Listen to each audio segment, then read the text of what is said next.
Hi, I'm Nave, here with week 1 of the VTSDL Champions MA Draft League. It's been a while since I've sat down to do one of these and taking it with any degree of seriousness, but hopefully this league will command it from me. This week we're going to be playing against Cozy, who is generally agreed upon to have one of the best drafts in our league, and will indeed be a pretty difficult matchup for me, but not really for any of the big box threats. Skarmory, my big Skarmory, hates Zardex and Scarf Typhlosion, but when properly positioned, glimmora will be able to handle both fires pretty easily. There are decent glimmora answers on my team in the form of, there are decent glimmora answers on his team, in response to glimmora in Empoleon, Gliscor, and Stunfisk, but those are two grounds that hate that I have two waters.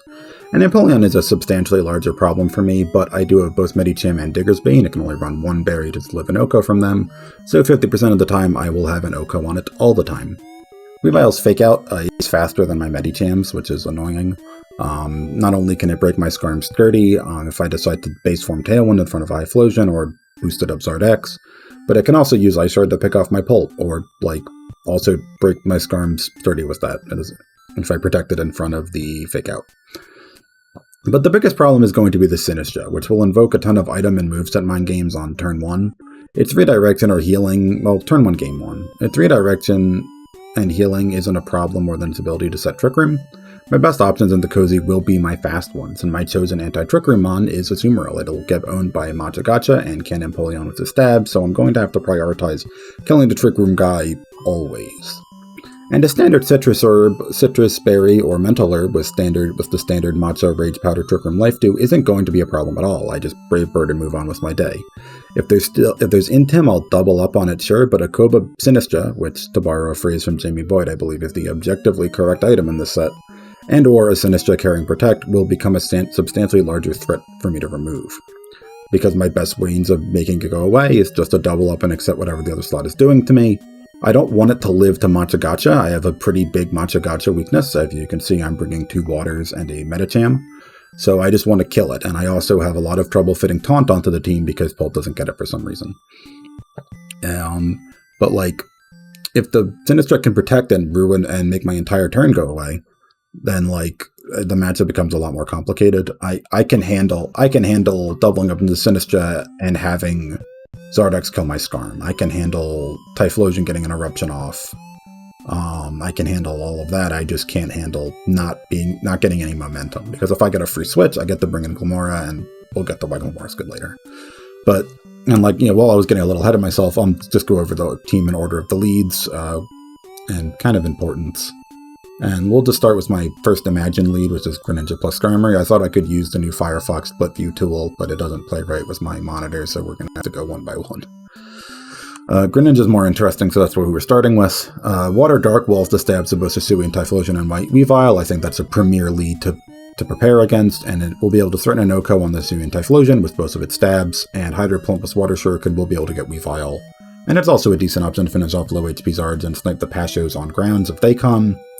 Water Shuriken could be I think Taunt here. It could be, I want to say that it could be Extra Sentry or even Hydro Cannon here, but I'm just not too confident in those. Maybe Mudshot would have been fun, but I'm not going to mess around with any of those.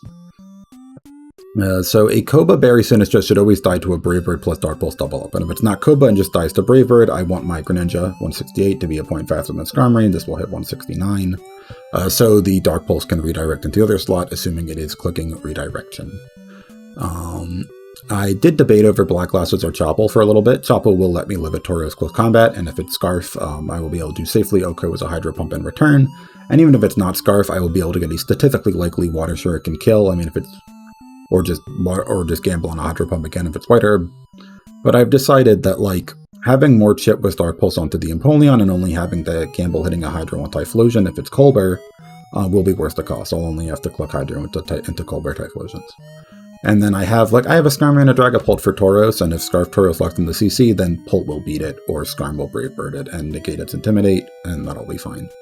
This stat point investment is my most complex. It will live a Tauros Wild Charge, a max modest Machigacha, and take under 50 from Scarf Eruption while hopefully living a follow-up Triple Axle. And there's nothing to this Skarmory set. Dual Beam Gate and Brave Bird will do the same damage as the Koba, so I'm just going with my good stab, and I kind of want Drill Run over Iron Head here. It would be good coverage for the Typhlosion, it would hit the Typhlosion, but I want it for the Empoleon. I have to run Ironhead to deal with Altaria and to safely bring the Weavile down to Sash.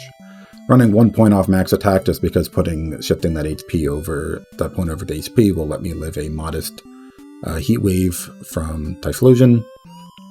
And but the stat investment here is important. I just pick the speed just pick the max speed, dump the rest into attack, and then everything left over onto HP. The fun tech I'm going to, not really attack, but something the optimal thing to do is to hopefully use Sturdy to set up Tailwind in the face of a boosted Zardex or a Scarf Typhlosion, if it's not led next to Weavile, or at least to gamble with Weavile, and hope he doesn't know that, because if he fakes out my Skarmory and Eruptions and Scarf Eruptions, then I will always die. But I think the smart thing to assume is that I won't do that in Tailwind, but I don't know. I don't know the layers we're going on here. But basically, I can set up Tail in front of whatever I want. Brave Bird to kill myself and get in my free switch the next turn, and that'll be great. Pretty easy for this to go to shit, but hopefully it can score a surprise. Now on game 1, who I bring in the back will be dependent on what I see, which is, the sentence doesn't mean anything, of course that happens. If I see Hisuian Typhlosion with or without Tauros, I'm telling myself I'm going to assume it's Scarf. And I'm going to bring Glimmora plus Dragapult in the back. Assuming I can prevent Trick Room, which I also don't know, the only risk to bringing the 4 described is Empoleon if my Glimmora locks into Power Gem too late. Like while Empoleon is still healthy, or because maybe if the Zard isn't Mega'd, I'll click Earth Power into it, as you can see here, but if it's not, I'll have to click Power Gem into it on the off chance, and Empoleon could complicate things, but these 4 should be fine. Glimmora especially simplifies the matchup very, very well. It will always outspeed Weavile with the speed investment, and Power Gem will usually do half damage into everything that isn't the Tauros or the Empoleon. I have to have run Sludge Bomb for Altaria Insurance, Earth Power I want to click down if I'm staring down Zardex and Empoleon, but if the Zardex has a Mega, then I'm going to have to click Power Gem, and that sucks. Dazzling Gleam is my sash-breaking click into Weavile, and I also want to hurt the other slot for a bit. It should be good into Zardex if I know it has Flare Blitz and it wants to click Flare Blitz. And the defensive investment I'm not really sure about, because I know I've had 5 HP and 16 defense. I know I've always had 5 HP, but I have 16 points of defense into both defense and special defense at different points in time, and I don't know which I decided was better, or which version of me was right. I'm deciding on the 16 def version because it was the latest, but I know 16 defense lets me live a +1 Dragon Claw, and 16 Spidef lets me live a Flash Cannon, and also gives me better rolls into Magicant. But because Empoleon can just Hydro me, and if Sinistra is in Trick Room and Magicant's me, I'm probably losing anyway. I'm going to stick with the defensive investment, because building my team around the Trick Room matchup would involve a lot of remodeling. I mean, the simplest thing is to just find a taunt somewhere, but I don't know. I would rather just run Water Shuriken. Dragapult will again be a simple set. I'm annoyed there's no items I can run on this that aren't Sash. I would have loved to run Haban, but then I get blown up by Scarf Typhlosion Shadow Ball. I would love to run Dragon Fang, but then what if I get owned by Scarf Weavile? What if I get owned by +1 Dragon Claw or Scarf Knockoff, something like that? So I'm just going to have to run Sash. Draco will always kill a Zardex unless it's careful and max, and Shadow Ball will do won't OHKO, but will do what it needs to do into the Ghosts. The third move slot was the subject of debate for a very long time. I could run Thunderbolt, which will help with Empoleon, but does not 2-shot it, so it won't let me win. It probably won't let me win an endgame 1v1 because Flash Cannon will 2-shot.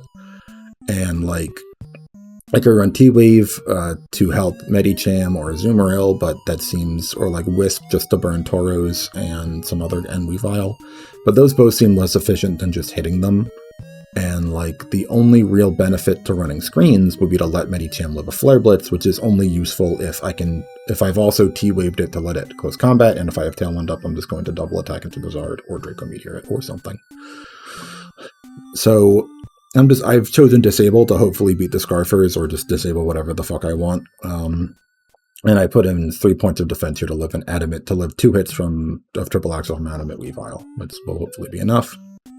Now, my planned alt lead for game 1 is Medicham, or in game 2 if I know the Tauros is Scarf. No, because if they don't bring Typhlosion, then Medicham becomes really, really good. if they don't bring, or if I know the Tauros is Scarf and the Typhlosion is a non-issue, then I can bring Medicham plus Garm pretty safely. And like, because it's good, because if I can get the fake out whatever I want. I can Brave Bird. If Sinistra gets a Trick Room after I've already Brave Birded it, even if it's Koba, it's not really a big deal. I mean, if it's sad to Shadow Ball, that'll be a big deal, but that's not running Protect, and then I can send Headbutt it and blah blah blah blah blah blah blah. And like, well, speaking of Zen Headbutt, this is where the movesets became kind of hard to decide on. I initially wanted CC plus Ice Punch to maximize the damage onto the Sinistra. Ice Punch will do 50. But not having a super effective stab onto Tauros, or I guess Garbodor, will be a real pain. I also have to rinse and Headbutt over Psycho Cut. Accuracy sucks. My damage into Altaria will become worse, but Medicham will also die in one hit to Altaria, so I'm choosing to believe that doesn't matter. And Medicham's bulk is pretty inconvenient. And it's a big victim of Pult hogging the Sash. It can only live a very low investment Sinistra Shadow Ball, and will realistically never be able to live a Typhlosion Shadow Ball. But with this 8 points of defense, it can live with this bulk, it can live in Empoleon Hydro. If it's Chople Empoleon, I CC it, my White Herb isn't burned, my stats go to normal, it Hydro Pumps me. I'll live it and be able to CC it again, assuming it's not, like, timid. And if it's timid, it probably doesn't have HP investment, so the CC might kill anyway. The speed lets me outspeed, I believe, a likely Scarf Tauros and Tailwind at 115. And also, I believe, an Adamant Zardex at +1. Those are both pretty useful. And our last slot will be Azumarill, which was the hardest slot to decide on even when I picked Azumarill, primarily for this matchup, because I saw Fire Dragon, Can't Touch Water, Fairy. And I think how good Azumarill actually is in this matchup, and how much I'm in my own head about the counterplay he brings to it, is making it worse into this matchup than it actually will be. And I'm just not the type of person to save it for when I know the sets. I just can't do that. Because in my head, Azumarill puts enough builder pressure onto Cozy that he either has to force a stab if he wants to run Dragon Dance, or forces Dragon Dance off itself so that it can run Thunder Punch. No EV, the EV investment to live a Thunder Punch without Wakon is really, really high. That cuts into my damage far too much. And I also need to run 4 attacks on it, which sucks when you don't have Citrus, but I need to be able to hit Sinistra, and I need to be able to hit Empoleon, so I can't do those. And I also, because killing Sinistra is such a big priority, I also can't even invest a little into Azumarill Strengths as a Trick Room Pokemon, because I have to run this much I have to run 90, if assuming Tailwind comes at all, it needs to be 91 to outspeed base Sinistra, 93 to outspeed 2-speed Sinistra, 97 to outspeed a Sinistra that wants to outspeed, like, I believe it was a Pult or something, and 98 to, or like one of my Scarfers, and 98 lets me kill Weavile. I'm all over the place with this Azumarill because I was all over the place making it. I've chosen to run Knockoff over Liquidation. Knockoff will let me hurt Sinistra for 50 to 60, while also threatening an Okonosu and Typhlosion. It's generally just a good button to click if I want to remove items and figure out what they are. And like, now this becomes really bad because Azumarill is the slowest Pokemon on my team still. So if I push Sinistra into Citrus range and it's running Citrus, and I don't have Brave Bird, then the follow-up Knockoff will probably not kill it. It'll do about as much as this Play Rough. And I also have to run Superpowered so I can hit the Empoleon. And that's rough, because if I run both Empoleon and Diggersby, then I can cover both Chople and Shuka Empoleon, but I can only run Superpower on this one. So if Chople Empoleon comes, I'm kind of owned. And I think Chople is probably more likely. It depends, because Diggersby does beat Zardex, so we'll see. But yeah, and like, even if I'm running, I only have 9 points in the bulk. I'm hoping Azumarill is good enough to both get 2 superpowers off an Empoleon and live at least one hit from whatever Zardex wants to do to me. But like, yeah, we'll see what happens. I think I'm getting pinged, and I might be him. Let's see. It is him. Alright, well, he says the team is atrocious, so I'm gonna figure the figures. I'm gonna get this out real quick. Alright. Clothing things I'm afraid of thoughts real quick. Scarf Weavile. Before the season started, in preseason, I figured that the obvious bet set to prepare around was a Scarf Weavile, and because it was when you had an Apathra. Because I thought that you can just run Scarf Icy Wind or Scarf Knockoff whatever, and then the Apathra can do whatever it wants, but now that he has Icy Wind Typhlosion, I haven't prepared into Scarf Weavile at all. I haven't consciously made sure I outspeed Scarf Weavile and Tailwind. I don't know what he would. I would assume you just run max, you just run Adamant and HP, and plus if it only has 2 speed, I probably outspeed it, but like, Triple Axle can blow up my Pult, I don't like that. If Sash Weavile runs Sunny Day, Helping Hand or Brick Break, that could be a disaster. Greninja probably won't live in Eruption, double up if so. I'm also, as alluded to, I'm scared of Scarf Turris permanently as a Greninja answer, but I don't think you want them to Pult, and I'm also only worried about that if it has Horse Move. I don't know, it feels good to have a matchup that I'm this frazzled on for the first time in a while, and not sure if it's just me if all the prep and thought I put in is just having more time in the last few seasons to do anything, or just the off season not having as much use of this one. We'll figure it out. We're gonna get this Scatterbrain off the road. Wow, that's a lot of, No, not 3D model Sinistcha. My worst nightmare. There's no Tauros, which is a big relief.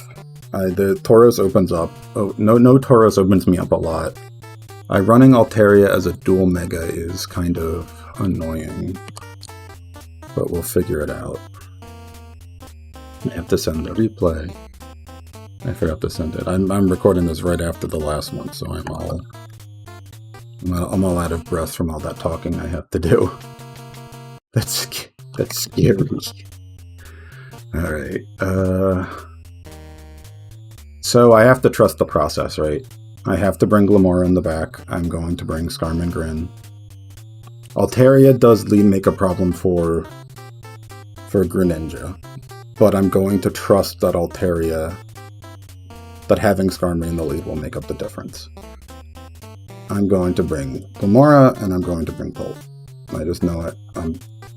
Let's take another second. I don't want to take too long, but if I bring Skarman Grin, I am only screwed against Altaria, and yeah. And what I'm worried about here is bringing into Pult, because bringing Pult. I could bring. I think I'm going to bring Azu over Pult. I know that's kind of a deviation from what I usually do in my. Kind of a deviation from what I normally do, but I don't think, since I don't know if the Zard is D-Dance or not, I'm not going to take that risk. We see Sinistcha and Altaria. We are killing the Sinistcha expeditiously.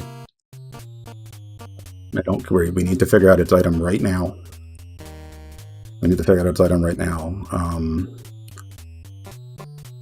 What I think that the Altaria could do is it could just Hyper Voice, or it could set Tailwind, or it could Flamethrower. Okay. It Rage Powdered, perfect. It's not Koba. But it's strong enough to live. What's its name? It's Cotton Guard. Perfectly fine. Brisk, Skarmory, we're going to set Tailwind here, and we're going to Dark Pulse the Hisuian Typhlosion. No. I'm going to Tailwind and Dark Pulse. Okay, I knew it would be Eruption. Is it Koba? It's not Koba. It is going to be Hyper Voice. I'm going to bring in Weavile, that's perfectly fine. I'm going to Tailwind here. I'm going to Sludge Bomb. I know the Typhlosion is Scarf because it outsped Grin. So this is probably... Oh, and it crit and killed.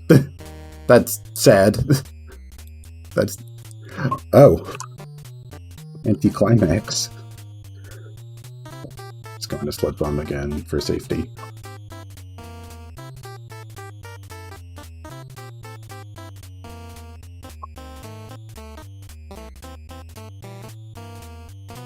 Oh, smart. Well, he's being silly.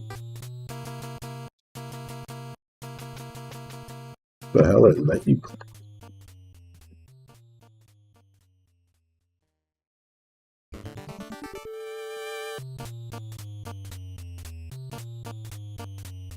I didn't know that. I saw it was grayed out and I went, oh, they're not going to let me click it again, but I guess they let you be silly. Alright.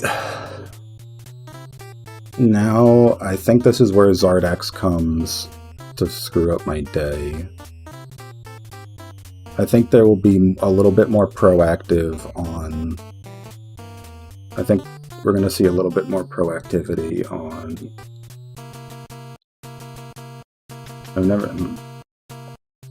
So I think he knows he has to prioritize the Greninja more. I don't think he brings Scarf Explosion at all now that he sees what Greninja can do to it. I think he might bring Zard. Just bringing Max to kill. I do know the Sin is just set now, right? I do Skarm. If it's bold, if it's bolded to 90-30, it's either... We'll just put 2 into both because it has to be either bold. Yeah, it's either, whatever it is, it's probably bold. It's probably 32 defense.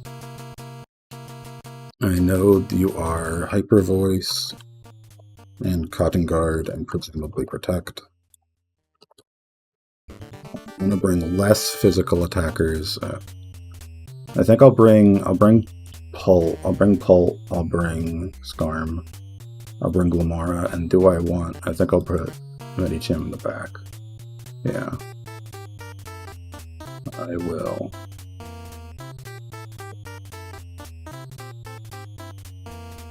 And this is where I stay in base form, right? This is where I stay in base form to do, because I think the Zard is not, if the Zard does anything, it's not going to do it in front. It's not going to Terra and get its shit blown up by, oh, it is, okay. I didn't think it would, oh, it's Lava Plume, okay. Good.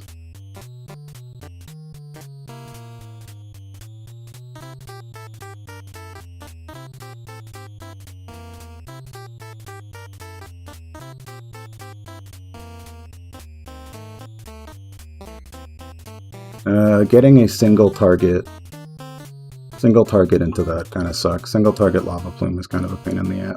I'm burned, but that doesn't matter. So what I am going to do here is I'm going to disable into the Hisuian Typhlosion to make it stuck here, and I'm going to Power Gem the Zard slot because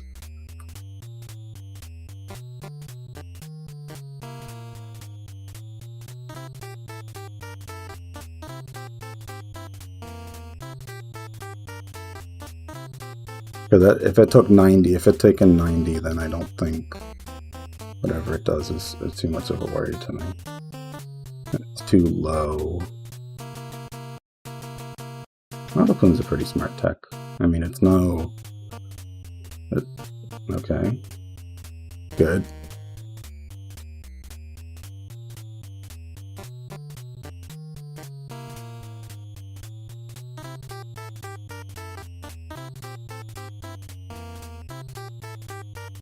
And what?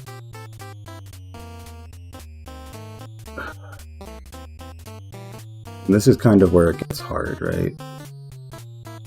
Because I want to Shadow Ball into you first thing. I don't think I can double up. 18... I think I just want to...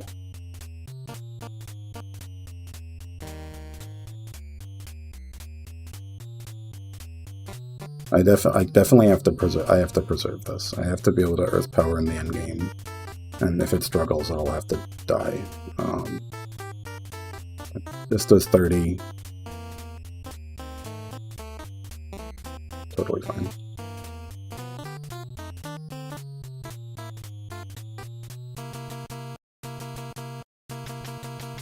The problem is the Weavile, yeah. Right here we can just double protect. It will only be bad if it faints.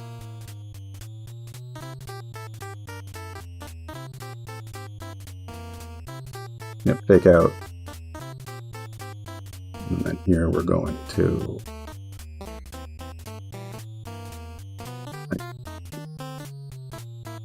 I think here we're going to choose to shadow ball you to break your sash and CC here. Because the obvious play is to protect here on the whatever this does and let the Weavile kill. That was a misclick!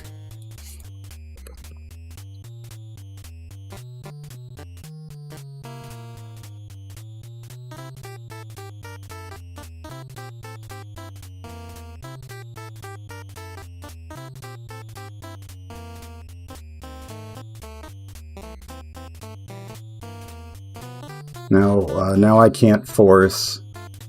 Yeah, that's fine.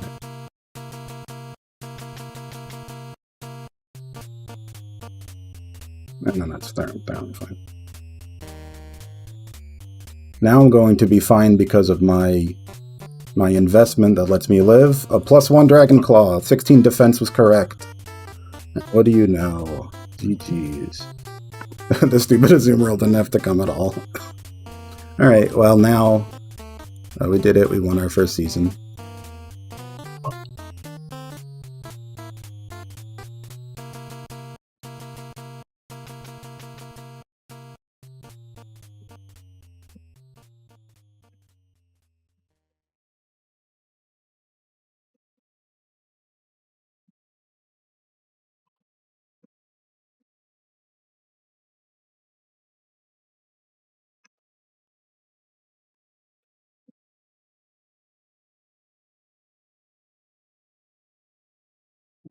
Good. That was a good set. Good set game one. I like this format. I don't know. I like no Terra formats. They're good. They're good. All right. Well, there's a cutout here. We'll do a thing. I guess I'll announce this now. We're trading the Mises for this Mega Scovelin after this. All right. So that's it. That's the game. I'll try and upload this before I have to go to work.